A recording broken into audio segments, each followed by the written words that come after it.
আসসালামু আলাইকুম। চতুর্মুখী গভীর ষড়যন্ত্রের কবলে বাংলাদেশ। আফগান চেষ্টায় ঠেলে দেওয়া হচ্ছে ইরাক, সিরিয়া, লিবিয়ার পথে। দর্শক, শুরুতেই একটা কথা বলে রাখি, আপনি যতই সচরিত্রবান, আপনি যতই নিরপরাধ মানুষ হন না কেন, আপনার প্রতিবেশী যদি হয় আবু জেহেল, যার কাছে ন্যায়, অন্যায়, পাপ, পুণ্য বলে কিছুই নেই, যার পক্ষে সবই করা সম্ভব, তাহলে আপনি নিরপরাধ হওয়া সত্ত্বেও তার থেকে নিরাপদ নয়। সে চাইলে যে কোনো সময় আপনাকে যে কোনো বিপদে ফেলতে পারে। সে নিজে খুন করে আপনাকে ফাঁসির দড়িতে ঝুলাতে পারে। ঠিক এমনটাই ঘটে চলেছে বাংলাদেশের সাথে। বাংলাদেশকে কঠিন বিপদের দিকে ঠেলে দিচ্ছে প্রতিবেশী দেশ ভারত। চলুন তথ্য উপাত্তগুলো দেখে নিই। আন্তর্জাতিকভাবে কোনো দেশকে বিপদের দিকে ঠেলে দিতে, ধ্বংস করতে হলে ওই দেশের আভ্যন্তরীণ বিষয়ে নাক গলাতে হয়, সমালোচনা করতে হয়, নেতিবাচক বা দুর্বল দিকগুলো মিডিয়ার মাধ্যমে ব্যাপক হারে প্রচার করে বিশ্ববাসীর সামনে তুলে ধরতে হয়। বাংলাদেশের সাথে ভারত ঠিক এই কাজটি করছেন। তিনি যখন বাইডেনের সাথে কথা বলেন, তখন বাংলাদেশের ইতিবাচক দিকগুলো তুলে ধরা তো দূরের কথা, বাংলাদেশে বিদ্যমান বন্যা পরিস্থিতি, এমনকি ভারতের মণিপুর রাজ্যের সহিংসতার কথাও তুলে ধরেননি। কি বলেছিলেন? বাংলাদেশে হিন্দু নির্যাতনের কথা। তাদের উদ্দেশ্য কি অনুমান করুন। একইভাবে তাদের নিজস্ব media Times of Hindustan, Times of India, Anandabazar এবং রিপাবলিক বাংলা মিডিয়ার মাধ্যমে বিশ্ব দরবারে বাংলাদেশকে অগণতান্ত্রিক, মৌলবাদী, হিন্দু বিদ্বেষী, জঙ্গি, সহিংসতা সৃষ্টিকারী দেশ হিসেবে তুলে ধরেছে। শুধু তাই নয়, বৈষম্য বিরোধী ছাত্র আন্দোলনের সমন্বয়ক নাহিদ ইসলাম, আসিফ, হান্নান, হাসনাত, মাহফুজ, সার্জিস আলমদের জঙ্গি আনসারুল্লাহর সদস্য হিসেবে পরিচয় করিয়ে দিচ্ছেন। শুধু তাই নয়, বাংলাদেশে তালেবান, আল কায়দা, নুসরা ফ্রন্ট, আইএসআইএস ঘাঁটি হতে পারে বলে বিশ্ব দরবারে প্রচার করছে।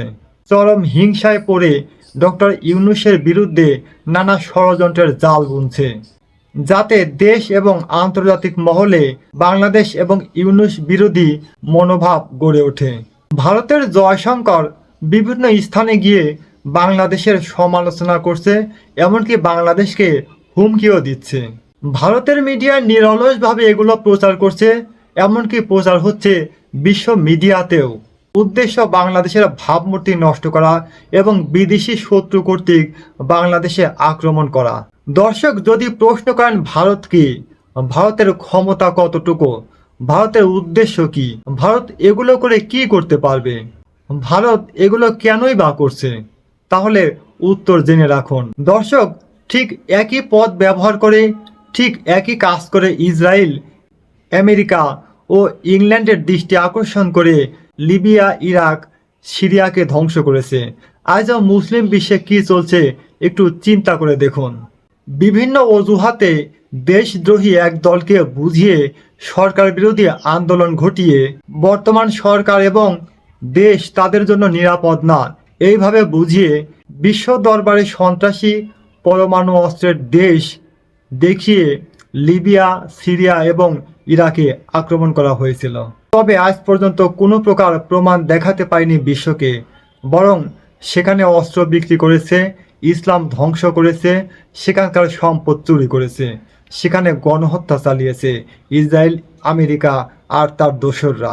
ঠিক তেমনইভাবে উপমহাদেশের ইসরায়েল হয়ে ভারত তাদের মিডিয়া, র বাহিনী, হিন্দু সম্প্রদায়, পাহাড়ি সম্প্রদায়কে ব্যবহার করে বাংলাদেশকে ধ্বংসের ষড়যন্ত্রে লিপ্ত হয়েছে। এখানে হিন্দু সম্প্রদায় এবং পাহাড়ে বসবাসরত ভাইদের বার্তা দিতে চাই, ফাঁদে পা দিয়ে লিবিয়া, সিরিয়া, ইরাকে সরকারের পতন ঘটিয়ে নিজের দেশ ধ্বংস করে ওই সমস্ত জনগণের কোনো লাভ হয়নি, বরং আজ তারা হাড়ে হাড়ে টের পাচ্ছে ওই সমস্ত দেশে সাদ্দাম হোসেনের কতটা প্রয়োজন, ওই সমস্ত দেশে মুয়াম্মার গাদ্দাফির মতো নেতার কতটা প্রয়োজন। বাংলার পাহাড়ি এবং হিন্দু ভাইরা, কার উস্কানিতে আপনারা অধিকার আদায়ের নামে ফুলে ফেপে উঠছেন, একদিন ঠিকই টের পাবেন, আফসোস করতে হবে। এখন প্রশ্ন হতে পারে, ভারত কেন এগুলো করছে? উত্তর, বাংলাদেশ উন্নতি করলে, শান্তিপূর্ণ থাকলে কিছুটা শক্তি সামর্থ্য হবে এবং সেটা নাকি ভারতের জন্য ভয়ের কারণ হয়ে দাঁড়াবে। এদিকে শেখ হাসিনা সরকারের আমলে তারা বাংলাদেশ থেকে যেসব সুবিধা পেত, বর্তমান সরকারের আমলে আর তারা সেসব সুবিধা পাবে না, বরং তাদের ব্যবসা বাণিজ্য গুটিয়ে নিচ্ছে। দিন দিন তারা প্রতিবেশীহীন এবং হিংসাপরায়ণ হয়ে উঠছে। এবং তাদের আরেকটি ভীতির কারণ, চীনের সাথে বাংলাদেশের সম্পর্ক হলে ভারত অস্তিত্ব সংকটে পড়বে। ভারতের 7 সিস্টার স্বাধীনতায় বাংলাদেশ সাহায্য করবে বলে ভারত আশঙ্কা করে থাকে।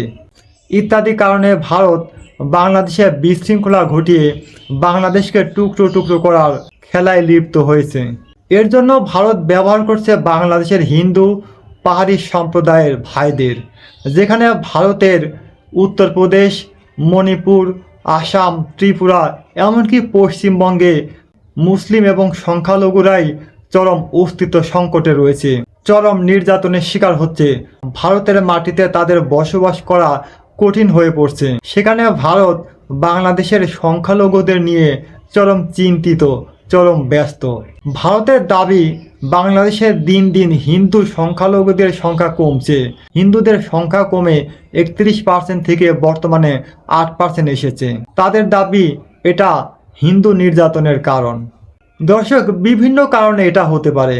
বাংলাদেশে মুসলিম এবং অন্যান্য জাতির জনসংখ্যা বৃদ্ধি পেয়েছে যে হারে, সে হারে হিন্দুদের জনসংখ্যা বাড়েনি। যেহেতু বাংলাদেশে মুসলিম জনসংখ্যা বেশি, তাই জনসংখ্যায় বা জন্মহারে মুসলিমরা বাড়বে আর হিন্দুরা পিছিয়ে পড়বে, এটাই স্বাভাবিক। হিন্দু ভাইদের বলি, হাসিনা পতনের পর যারা আন্দোলনে লিপ্ত হয়েছেন, যারা আওয়ামী লীগকে ভগবান মনে করেন, তারা জানেনই না আওয়ামী লীগ সরকার আপনাদের টয়লেট পেপারের মতো ব্যবহার করেছে। তারাই ঘর বাড়ি ভাঙচুর করেছে, মন্দিরে আগুন দিয়েছে, হত্যা, গুম, লুটপাট করেছে। আবার তারাই আপনাদেরকে সাহায্য সহযোগিতা করেছে, মায়া কান্না করেছে, পূজায় অর্থ দিয়েছে, দোষ চাপিয়েছে বিরোধী দলের উপর। হিন্দু প্রীতি দেখিয়ে আপনাদের ভোটগুলো তারা চুরি করে নিয়েছে। এটাই রাজনীতি। পাহাড়ি ভাইদের বলি, কারো প্রয়োজনায় বিব্রত হয়ে দেশ এবং নিজেদের অশান্তি ডেকে আনবেন না। সতর্ক থাকুন, সচেতন থাকুন। শান্তিপূর্ণ বাংলাদেশ গড়তে যার যার অবস্থান থেকে দায়িত্ব পালন করুন। আল্লাহ হাফেজ।